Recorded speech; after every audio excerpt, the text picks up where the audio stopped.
Next है हमारे पास reactions of acids. अब हम यहाँ पर ये चेक करेंगे कि एसिड्स किसके साथ कैसे रिएक्ट करता है। रिएक्शंस ऑफ एसिड में हमारे पास चार टर्म्स हैं। फर्स्ट वन इज, सबसे पहले हम एसिड को मेटल से रिएक्ट करवाएंगे। सेकंड, हम एसिड्स को मेटल ऑक्साइड से रिएक्ट करवाएंगे। थर्ड, हम एसिड्स को मेटल कार्बोनेट से रिएक्ट करवाएंगे। एंड लास्ट, हम एसिड्स को बेस से रिएक्ट करवाएंगे। तो अपने फर्स्ट टॉपिक से स्टार्ट करते हैं, that is reaction of acids with metals. Reaction of acids with metals, कि एसिड्स मेटल्स से कैसे रिएक्ट करते हैं। फर्स्ट एक कॉमन रिएक्शन हम लिखेंगे कि जब कभी भी कोई मेटल एसिड से रिएक्ट करेगा तो एज अ प्रोडक्ट यहाँ पर सॉल्ट प्लस हाइड्रोजन गैस बनेगी। तो जब कभी भी एक मेटल एसिड से रिएक्ट करेगा तो एज अ प्रोडक्ट यहाँ पर सॉल्ट प्लस हाइड्रोजन गैस बनेगी। यहाँ पर हम एक एग्जांपल देखते हैं, जैसे अगर हम सबसे पहले जिंक को H2SO4 से रिएक्ट करवाएं तो यहाँ पे as a salt zinc sulphate बनेगा प्लस यहाँ पर हाइड्रोजन गैस इवॉल्व होगी, बाहर निकलेगी। सो नोट करने वाली चीज यहाँ पर ये कि जब कभी भी एसिड्स मेटल से रिएक्ट करते हैं तो वहाँ पर सॉल्ट बनता है प्लस हाइड्रोजन गैस भी वहाँ पर फॉर्म होती है। नेक्स्ट रिएक्शन देखते हैं, जब कभी भी हम एसिड्स को मेटल ऑक्साइड से रिएक्ट करवाएंगे। नेक्स्ट हमारे पास है सेकंड, जब reaction of acids with metal oxides, कि हम ये चेक करते हैं कि जब कभी भी एसिड्स मेटल ऑक्साइड से रिएक्ट करेंगे तो क्या फॉर्म करेंगे। तो इसे एज अ एक कॉमन रिएक्शन जैसे हमने प्रीवियस लिखी थी, इसे भी कुछ उसी टाइप से लिखेंगे।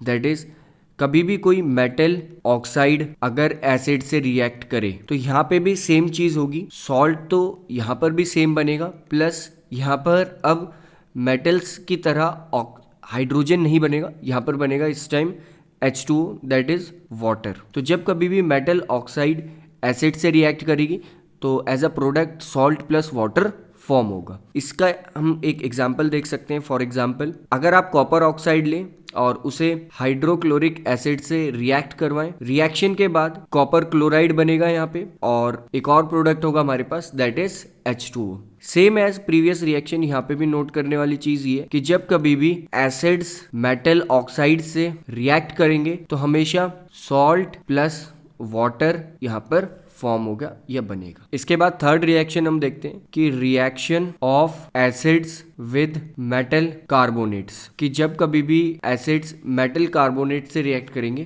तो क्या फॉर्म करेंगे, वो चीज हम चेक करते हैं यहाँ पे। तो इसकी भी हम एक कॉमन रिएक्शन लिखेंगे, दैट इज कभी भी अगर एसिड मेटल कार्बोनेट्स से अगर हम एसिड्स को रिएक्ट करवाएंगे तो यहाँ पे as a product salt plus carbon dioxide plus water form होगा या वाटर बनेगा।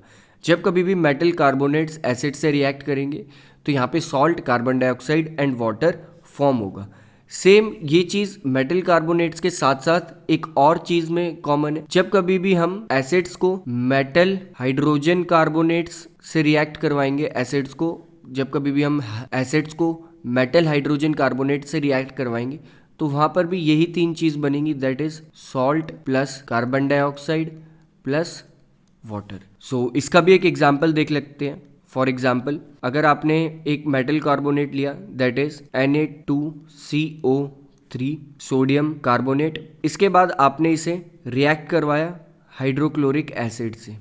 जब आप इसे हाइड्रोक्लोरिक एसिड से रिएक्ट करवाएंगे तो यहाँ पे NaCl यानी कि salt plus carbon dioxide plus water form होगा।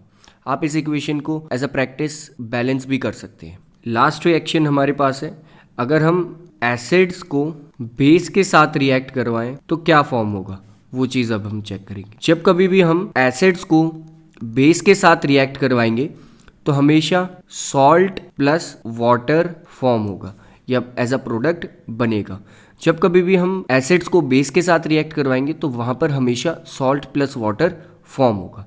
इसे भी हम एक एग्जाम्पल से ज़्यादा क्लियरली समझ सकते हैं। For example, sodium hydroxide as a हमने बेस यहाँ पर लिया है प्लस हाइड्रोक्लोरिक एसिड लिया हमने HCl, इन दोनों को रिएक्ट करवाया तो यहाँ पे सॉल्ट बना NaCl प्लस यहाँ पर वाटर फॉर्म हुआ।